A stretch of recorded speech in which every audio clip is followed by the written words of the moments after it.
விநாயக பெருமானின் ஒரு பக்க தந்தம் உடைந்த கதை தெரியுமா உங்களுக்கு? ஒரு முறை பரசுராமர் சிவனை தரிசிக்க கைலாயம் புறப்பட்டு வந்தார்.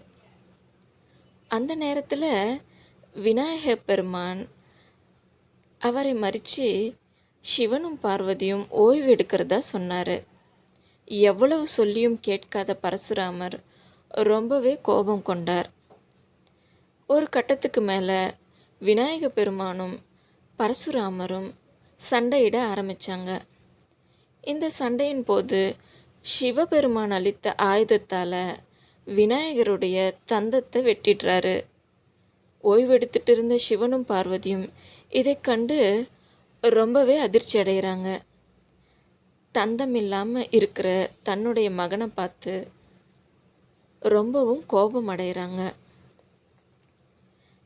தன் தவறை உணர்ந்த பரசுராமர் விநாயக பெருமான் கிட்டையும் சிவன் பார்வதி கிட்டையும் மன்னிப்பு கேட்குறாரு.